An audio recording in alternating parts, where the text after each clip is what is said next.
to school season is the highest on-demand moment in the early childhood business calendar. And most operators and directors, well, they under-monetize it, not because they do not work hard enough in September, but because they have not designed their fall service menu to capture the revenue families are actively ready to spend. Filling enrollment spots is the floor, not the ceiling. And the confident early childhood operator, the CEO who treats back to school as the biggest revenue opportunity of the year and designs her fall services around what families need most right now, she is the one that is going to win in revenue that fall. Now, this episode is going to walk you through 5 back to school services that align with real family demand and teach you how to make your existing services more profitable before you even launch anything new. Well, hey there, CEOs. Welcome back to the Early Childhood Business Made Easy podcast. I'm Kelly Peak, your host. And as many of you know, I love to help you find more of that time, freedom, and profit that you so deserve as you are making a difference in the lives of so many children and families. Now, CEO, today, I want to paint you a picture of a moment that I know very well. Think about it. It's November, and maybe your fall enrollment is full. Your program is operating beautifully. Family seems super happy. And then you sit down to review your Q3 financials and you realize something a little bit uncomfortable.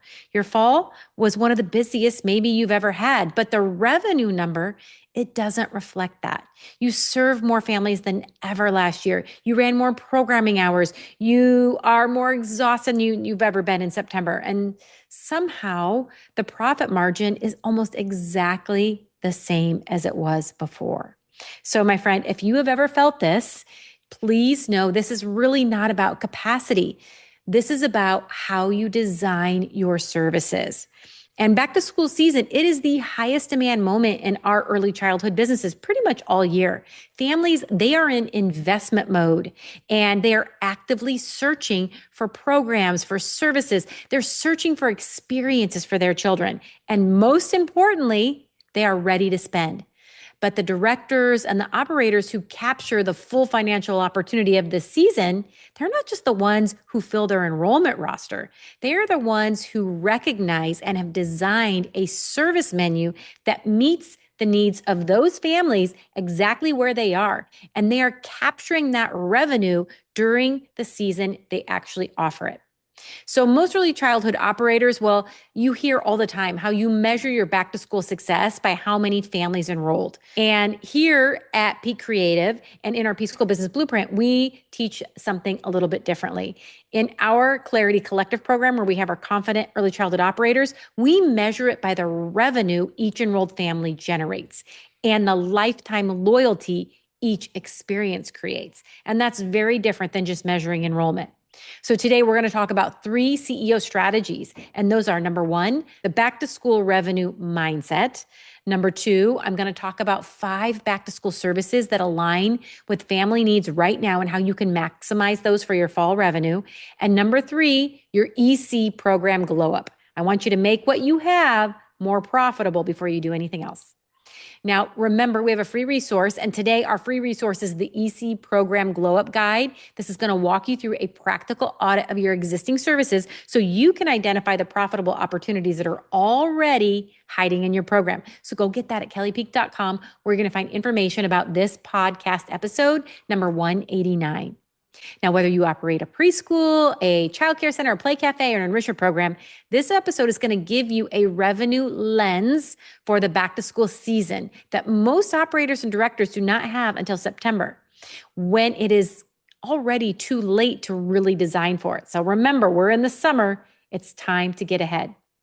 Now, your back to school season, it's not just an enrollment opportunity, friend. It can be one of the biggest revenue opportunities for your year.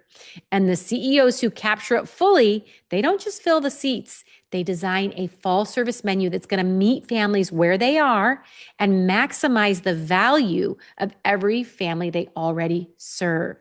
So your enrollment numbers tell you how many families said yes to your program. That's great. But revenue per family tells you whether your program is actually capturing value and how it's creating it. And in most EC businesses, those two numbers, they're not often aligned.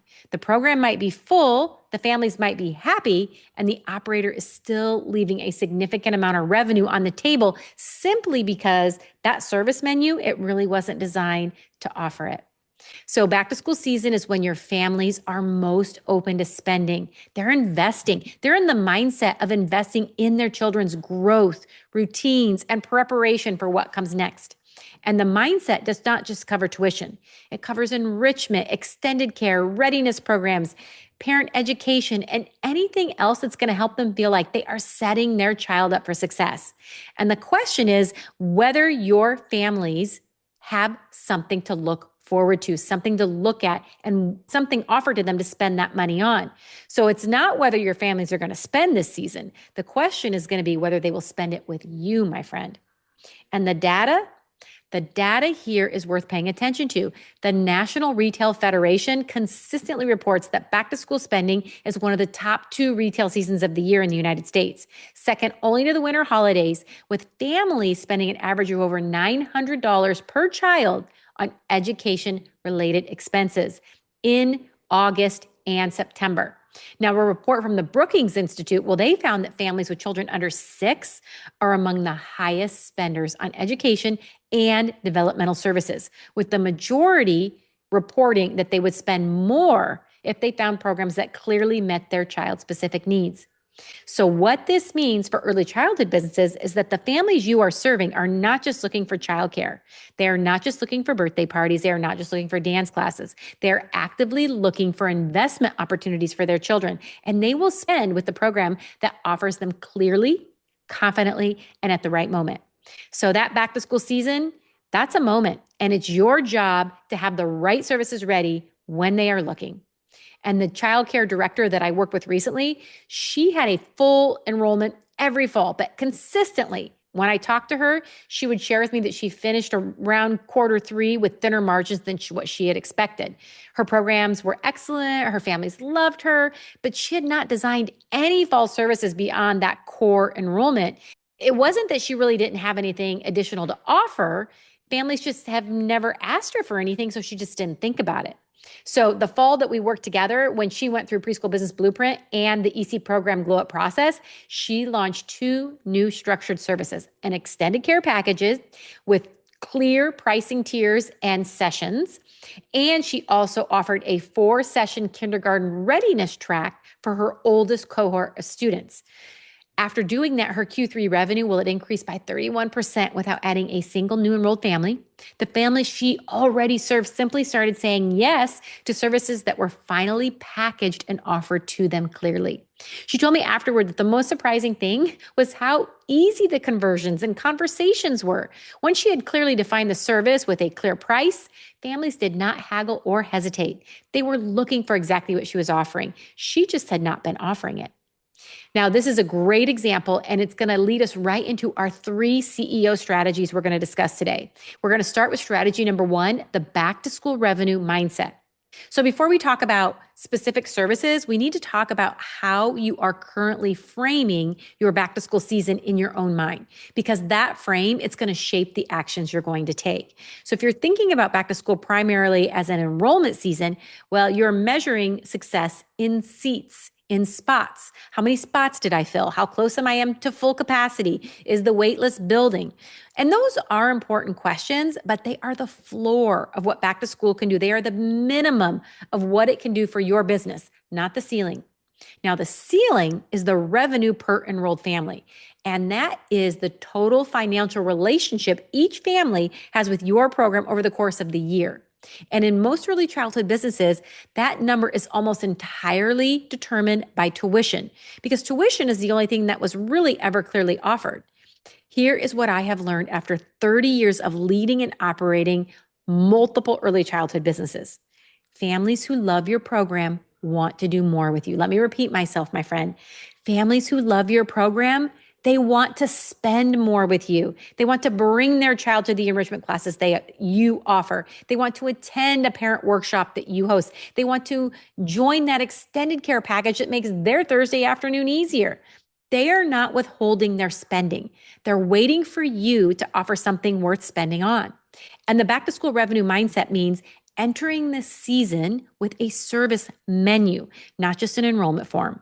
It means knowing before the first family tours your program exactly what you're going to offer them, at what price, and how it aligns with what they are already looking for. It means treating every enrolled family as a relationship with ongoing revenue potential, not just a tuition transaction. This is not about being salesy.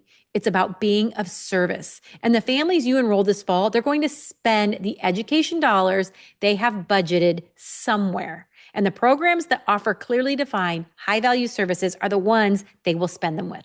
The ones that offer only core tuition are the ones they supplement with other providers, other programs, and other experiences. So the goal of the next two strategies is to give you specific services and a process for making this real in your business way before September ever arrives. So two action steps here. Number one, do an honest audit of your current fall service menu. Write down every service your business offers during the fall season and what each one costs. Then I want you to look at the total potential revenue from a single family over the fall semester. Is that number reflecting the full value of your program? If it's primarily just tuition, you are looking at a service design gap, not an enrollment problem. Action step number two, identify one revenue gap you are consistently leaving on the table. Is it extended care, enrichment programming, family events? Name one specific thing families in your community are paying other providers for that you could be offering. This is your first back to school service opportunity, and we will get back to that in strategy number two. And that is 5 back to school services that align with family needs. So this strategy, number 2, is going to give you specific examples you can use now that you've got your mindset in place. Now, these 5 services, these are not just wishful thinking. They are actual things that I use in my businesses and have for years now. They're what families in your community are actively searching for, usually all year long, but specifically probably right now.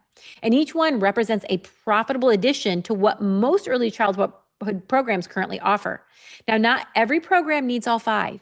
Your job is to look at the list and identify which one or maybe 2 are the highest leverage opportunity for your specific business right now. Remember, my friend, our goal is that you are living a time freedom lifestyle. And if you try to do all 5 when you don't have any, you are going to drive yourself crazy, probably create a lot of chaos, and then probably not do any one of them well. So please choose 1 or 2. Now, the first is a premium new family onboarding experience. So families who are new to your program in September are emotionally invested and want to feel genuinely welcome, not just processed, and a structured onboarding experience that goes beyond paperwork. So this could be something like a welcome packet with a handwritten note, a special goodie, a giveaway, meet the teacher event before the first day, a personal check-in call at the end of the first week. This transforms a transactional enrollment into the beginning of a multi-year relationship. Now, this is not a new product. It's not a new service. This is an upgrade to what you already do. And my friend, usually it's pretty low cost, but it pays dividends in retention, referrals, and the kind of family loyalty that fills your roster year after year without any marketing spend at all. So this is the easiest one. It doesn't require a lot of bandwidth. It doesn't require anyone from your team. Just really look at your current onboarding experience and is it the best it can possibly be? Okay, now the second one is a structured extended care package. Now, the most common search query from families in August across every market in the country is some version of before and after school care near me. So if you offer extended care at all, you are almost certainly pricing it reactively without a clear structure. So I want you to design this thinking about what you offer. Could it be 2 or 3 tiered extended care packages, maybe a light package for 1 or 2 afternoons per week, a standard package for a full week of coverage, maybe a full flex package that offers variable scheduling that might give families a clear, easy yes without requiring them to do the mental math every week. Again, you have to think about your business, your families. Don't just throw things out there because you think what they might want. I've seen over and over again programs that offer, for example, 6 a.m. to 8 a.m. care with only 1 or 2 kiddos per week.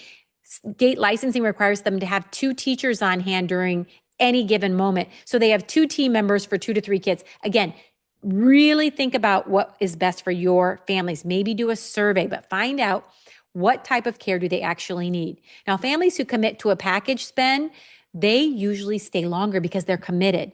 Now, the packaging does not change what you offer. It just changes how you make it easier for your families to say yes. Now, the third is an enrichment add-on programming. This is, again, can be a little bit more time consuming, but so worth it in the end. This can be a big, big payoff for programs. Early childhood families in that back to school season, they're actively looking for specialty experiences: STEM, creative art, music, reading readiness, early literacy, math, outdoor science, yoga, coding, cooking. So many options. Now, these programs are high margin because they leverage your existing space. They usually can leverage your existing team and your relationships during times when your core programming either is not operating fully at full capacity or in addition to what you're operating. A well-designed enrichment add-on program is priced usually at $40 to $125 per child per month and can add meaningful revenue for families who are already enrolled and already trust you. So just start with one. Choose the topic your community asks about most, and then run a simple 4 to 6 week session to test it before you build it out. You could do an easy reading readiness program, maybe a dance class, maybe a soccer program, maybe an art class. Really look at what your parents want, test it out, see what your team members have to offer. Do you already have someone on your team that speaks Spanish and can do some Spanish classes? Do you have someone who's done dance in college and can teach dance classes? The reading readiness and the math readiness, those are two of the easiest because most everyone knows how to do those. Now, the fourth program I want to talk about is your kindergarten readiness or transitional program. Now, this is one of the most underutilized revenue opportunities, and it's almost entirely driven by a single family anxiety.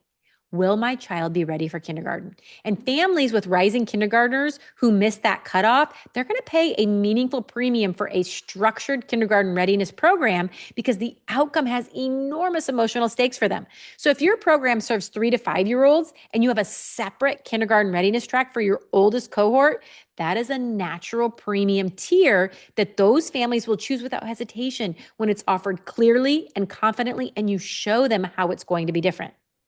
Now, the fifth is a parent, community, and education series or events. So maybe something like a 4-session parent workshop series on topics like school readiness, navigating big emotions, potty training, building strong home routines, just to name a few. Price it at $75 to $150 per family. This is going to generate direct revenue and deepen the relationship between families and your program simultaneously. Now, fall is the ideal launch time because families are in investment mode, remember, and they are emotionally ready to engage. So these events also have a compounding effect.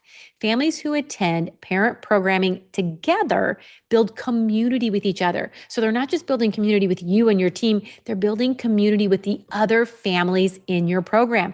And that is going to make them more loyal to your program and more likely to refer new families. So your two action steps here. Number one, choose one service from the 5 above and write a 1-paragraph description of what it would look like in your specific program. Who would it serve? What would it cost? And when would you be able to offer it? 1 paragraph written this week. That paragraph is the beginning of your new service. Action step number 2, I want you to download the EC Program Glow Up Guide at kellypeak.com and complete the service review for the one service you choose. It's going to walk you through the questions. It's going to help you price it correctly, package it clearly, and position it in your fall marketing. Now, that process, my friend, done well, that's the difference between an idea and a launch service that's going to bring you revenue. Again, it's at kellypeak.com, episode 189. Okay, on to our final strategy today. Strategy number 3, the EC Program Glow Up. Make what you have more profitable first, because here's the truth that's going to save you so much time and unnecessary work. The most profitable back to school move you can make is often not creating and launching a brand new service. It's making your existing services more profitable. And most early childhood businesses have margin hiding in their current program. Services that are underpriced relative to their value, experiences that families would pay more for if they were packaged and positioned differently, extended care that's offered as an afterthought rather than a designed revenue stream. And the EC program Glow Up is the process of surfacing these hidden margins before you build anything new. It's going to ask you 6 questions about each service you currently offer. Is the service priced for value, the value it creates, or is it priced for the cost it incurs? Is it packaged in a way that makes it easy and obvious to say yes to? Is it positioned clearly in your marketing, or do families have to ask about it specifically? Is it consistently offered to every family or only when someone brings it up? Is there a natural add-on or an upgrade that families would want if they knew it existed? And what would this service need to look like to be worth 20% more than its current price? When you go through these 6 questions, honestly, for each of your current services, you almost always find 2 or 3 significant opportunities. Maybe services that have been priced at 2023 rates and never adjusted, or earlier. I know I've been guilty of that. Extended care that is reactive and hourly when it could be packaged and committed. Enrichment programming that is being given away as a value add when families would happily pay for it separately. So I went through this process myself at Peak Academy years ago, and I found that our extended care had not been price adjusted in years. Not because the cost of delivering it had stayed flat, that wasn't it, but because adjusting the price, well, it felt uncomfortable and we just kept putting it off. And so that's when I realized this process of the EC program guide, and it forced the question. So we repriced it, repackaged it, and relaunched our extended care services in September of that year with a different package structure and one clear overview for families. So enrollment in extended care, it increased. Revenue from extended care increased even more. And the conversation around it got significantly easier because we finally presented it as a design service rather than just a convenience we accommodated. So do the glow up on your existing services first, then look at launching new ones. That sequencing is not just more efficient, it's just more profitable. So your 2 action steps. Number 1, download the EC Program Glow Up Guide at kellypeak.com and commit to working through it for your top 3 existing fall services this week. Block out the time. This is your CEO strategy time. Treat it like a business audit because it is. And the questions will surface specific pricing and packaging gaps you need to close before September. Okay, action step number 2, identify the one service in your current menu that is most underpriced or most poorly packaged and commit to fixing it before your fall enrollment campaign launches. This one fix done well before the families who are deciding right now come in and tour your program is going to make all the difference. That fix could meaningfully change what they spend with you this year. Now, those 3 strategies, the back to school revenue mindset, 5 services that align with real family demand and generate revenue, and the EC program glow up process, these are your framework for making this fall the most profitable one your business has had. So here is your priority sequence, my friend. Download the EC program glow up guide at kellypeak.com and audit your top 3 existing fall services. Identify your biggest pricing or packaging gap and close it before September. Then choose one of the 5 back to school services from today's episode. Write your 1-paragraph service description and work through the EC glow up questions for that new service. That is the work that you need to do over the next 2 weeks, my friend. And if you want some expert support building your complete fall revenue roadmap, I have to tell you about something exciting that's coming up. It's our annual back to school challenge. Again, this is our annual focused event built specifically to help you go into fall with a full enrollment roster and a service menu designed to maximize every family relationship you build and each of those family revenue opportunities. So details are going to be coming soon. Keep your eye open for that. Now, here's what I want to leave you with today. The families you serve this fall, my friend, they are ready to invest in their child's growth and most importantly, in their own peace of mind. They're going to spend with someone. The programs that are ready and they have clearly designed, clearly priced, clearly positioned services are the ones they're going to choose. I need you, my friend, to be that program. You are not just filling spots this fall. You are building a business and lead yours like the CEO that you are, the CEO, the confident early childhood operator. And if you're not there yet, that's okay, because that is who you are becoming. I can't wait, my friend, to see you next week. Take care.